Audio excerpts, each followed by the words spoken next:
जो ये बंदा आपके सामने खड़ा है इसको कहते हैं एयरक्राफ्ट मार्शलर।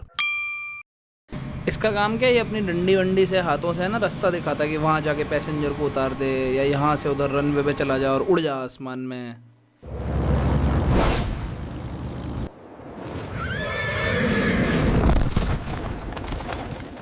ये दूसरा मार्शल भी होता है, एक जो मिलिट्री का मार्शल होता है, एक हाई रैंकिंग ऑफिशियल मिलिट्री में, इसको मार्शल बोलते हैं। लेकिन ये मार्शल और वो अपना प्लेन वाला मार्शलर, क्या लगता है टीपीए से कोई रिलेशन होगा इनका, या मैं ऐसे ही एआई की ग्रैंड मस्ती कर रहा हूँ?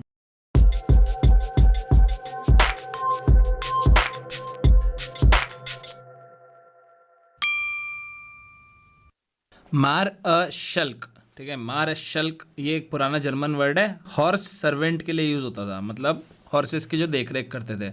अब जो ये हॉर्सेस के केयरटेकर होते थे, इंचार्ज होते थे, यही सारे हॉर्सेस को मैनेज वगैरह भी करते थे। तो धीरे धीरे मिलिट्री पोजीशंस भी इनको मिलने लग गई। तो मार्शल वो इंसान हुआ जो हॉर्सेस को असेंबल अरेंज करता है। एक्चुअली तो वो पूरी आर्मी को असेंबल अरेंज कर रहा है, लेकिन पुराने टाइम पे वो आर्मी मोस्टली हॉर्सेस ही होते थे। अब आए ना टैंक और ये प्लेन्स और ये सारी चीज़ें अब आई हैं, पहले सिर्फ हॉर्सेस होते थे। तो मार्शलिंग का जनरल आइडिया होगा orderly arrangement and management of available resources.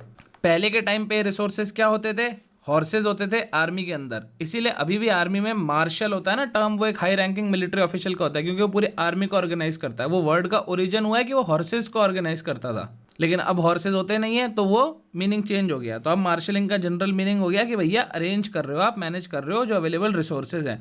अब टीपीए में अगर अपन मार्शलिंग की बात करें तो वही अरेंजमेंट है, लेकिन किस चीज़ का, यहाँ पे रिसोर्सेज हैं, सिक्योरिटीज़ या फिर एसेट्स जो अपनी इमूवेबल प्रॉपर्टीज़ हैं। ये पूरी राम गाथा बताने की जरूरत नहीं थी कि कैसे मार्शलिंग में पहले मार्शलक होता था जो हॉर्स का सर्वेंट होता था, फिर मार्शल वो हो गया जो सारे आर्मी के हॉर्सेस को ऑर्गेनाइज कर रहा है, फिर ये मीनिंग चेंज होके बन गया कि चीज़ों को अरेंज और मैनेज करना ही इसका मीनिंग हो गया। ठीक है, जनरल मीनिंग यही हो गया कि रिसोर्सेज हैं उनको मैनेज करना। वो वर्ड का ओरिजिन आर्मी से है, लेकिन अभी कोई आर्मी से रिलेशन नहीं है, अभी अपनी इस डेफिनेशन से अपने को मतलब है जो कि टीपीए में ऐसे लग जाती है। तो आगे भी कहीं मार्शलिंग वर्ड आएगा तो आपको पूरी उसकी हिस्ट्री ज्योग्राफी पता है।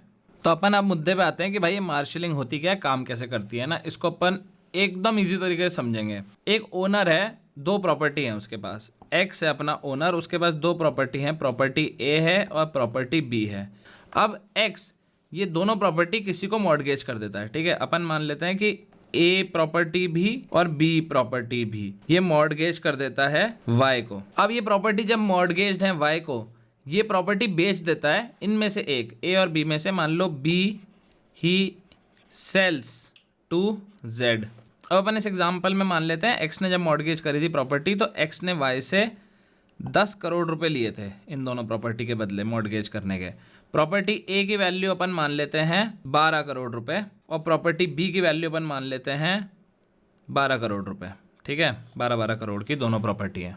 तो अब डॉक्ट्रिन ऑफ मार्शलिंग बोलती है कि जेड का ये राइट है कि वो एक्स को बोले कि भाई तू अपना जो ये डेट है 10 करोड़ का, ये उस प्रॉपर्टी में से सेटल कर जो मुझे नहीं बेची तूने ए और बी दोनों प्रॉपर्टी इसको मॉर्टगेज करी थी, लेकिन तेरा डेट 10 करोड़ का ये जो इस प्रॉपर्टी में से पूरा सेटल हो जाएगा, ए प्रॉपर्टी में से अगर तू चाहे तो तू इसमें से ही करेगा। तो प्रॉपर्टी को अपन डॉक्ट्रिन ऑफ मार्शलिंग में अरेंज कर रहे हैं कि पहले कौन सी जाएगी डेट क्लियर करने के लिए, ए जाएगी बी जाएगी, हाफ हाफ जाएगा, क्योंकि दोनों प्रॉपर्टी करी तो टेक्निकली तो 5 करोड़ इसमें से 5 करोड़ इसमें से जाना चाहिए, लेकिन डॉक्ट्रिन ऑफ मार्शलिंग लग जाएगी और प्रॉपर्टी ए में से पूरा 10 करोड़ जाएगा क्योंकि बी वो बेच चुका है जेड को। और डॉक्ट्रिन ऑफ मार्शलिंग के हिसाब से जेड कैन मेक श्योर कि पूरा डेट जो है वो प्रॉपर्टी ए में से सेटल हो, उसकी प्रॉपर्टी में से कुछ भी सेटल ना हो, उसकी प्रॉपर्टी में से कुछ भी नहीं लिया जाए। ऑब्वियसली इसमें कुछ कंडीशंस हैं कि भाई अगर एक्स और जेड का पहले से कॉन्ट्रैक्ट हो रखा है तो उस कॉन्ट्रैक्ट के हिसाब से चलेगा। और सबसे इम्पॉर्टेंट, ये जो रूल ऑफ मार्शलिंग है ये वाई के अगेंस्ट जाके नहीं लगेगा। मतलब मान लो अगर ये डेट 10 करोड़ का नहीं होता, ये डेट अगर होता 18 करोड़ का, ठीक है, जो कि प्रॉपर्टी ए में से पूरा सेटल हो ही नहीं सकता, तो फिर वाई इंटाइटल्ड है बचे हुए 6 करोड़ बी की प्रॉपर्टी से निकालने में। तो doctrine of marshalling in securities को अरेंज करने का, जैसे आर्मी में मार्शल आर्मी इसको अरेंज करता है ना, वैसे उनको अरेंज करने का तरीका बताती है। सिंपल सा कॉन्सेप्ट है। तो ये जो मैंने एग्जांपल दिया है ये सेक्शन 56 को समझा रहा है, marshalling by subsequent purchaser. Subsequent purchaser यहाँ पे जेड है, वो मार्शलिंग कर रहा है कि भाई ए पहले जाएगी। सेम मार्शलिंग का रूल सेक्शन 81 में भी लगता है, जो मॉर्टगेज के केस में होता है। जैसे अपन ने यही एग्जांपल लिया, यही एग्जांपल ले लो, ए और बी है, वाई को मॉर्टगेज करी और फिर जेड को भी वही सेम प्रॉपर्टी दोबारा बेचने की जगह मॉर्टगेज कर दी, तो जेड का राइट होगा कि मॉर्टगेज डेट है पुराना वाला, वो ज़्यादा से ज़्यादा ए में से ही सेटल हो, उसकी प्रॉपर्टी में से वो सेटल करेगा, पुराने वाले का ए में से हो। और वही सेम रूल कि सब्जेक्ट टू कॉन्ट्रारी, कोई अलग कॉन्ट्रारी कॉन्ट्रैक्ट करा है तो उसके बेसिस पे भी डिसाइड होगा। और दूसरा कि भैया जो ओरिजिनल फर्स्ट वाला मॉर्टगेजी है उसके राइट्स नहीं हैम्पर होने चाहिए। तो डॉक्ट्रिन ऑफ मार्शलिंग टीपीए में 56 में दी हुई है, 81 में दी हुई है। ये है एक्सप्लेनेशन।